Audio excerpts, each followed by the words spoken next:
ایک زمانے کی بات ہے، ایک عظیم اور طاقتور بادشاہ اپنی سلطنت پر حکمرانی کرتا تھا۔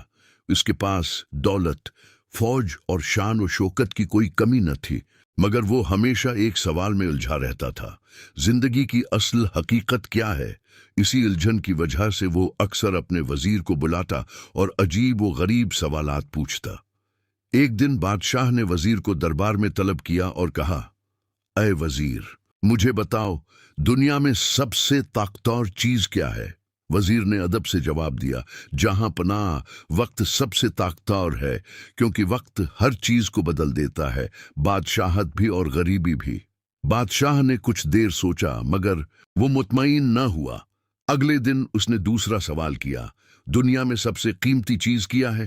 وزیر نے کہا: جہاں پناہ، سب سے قیمتی چیز ایمان اور سچائی ہے، کیونکہ یہی انسان کو عزت دیتی ہے اور دلوں پر حکمرانی کرواتی ہے۔ بادشاہ نے سر ہلایا، مگر اس کے دل میں ایک اور سوال پیدا ہوا: اچھا یہ بتاؤ، انسان کو سب سے زیادہ کیا چیز تباہ کرتی ہے؟ وزیر نے جواب دیا: غرور، جہاں پناہ، غرور انسان کو اندھا کر دیتا ہے اور وہ اپنے زوال کو نہیں دیکھ پاتا۔ بادشاہ کو یہ جواب پسند آیا، مگر وہ وزیر کی عقل کو مزید آزمانا چاہتا تھا۔ اس نے ایک مشکل سوال پوچھا: ایسی کون سی چیز ہے جو آج بھی ہے، کل بھی تھی اور ہمیشہ رہے گی؟ وزیر مسکرایا اور بولا: جہاں پناہ، سچ ہمیشہ قائم رہتا ہے۔ وقت بدلتا ہے، لوگ بدلتے ہیں، مگر سچ کبھی نہیں بدلتا۔ ایک دن بادشاہ نے وزیر کو ایک انگوٹھی دیتے ہوئے کہا: اس پر ایسا جملہ لکھو جو خوشی میں پڑھوں تو غم یاد آئے اور غم میں پڑھوں تو تسلی ملے۔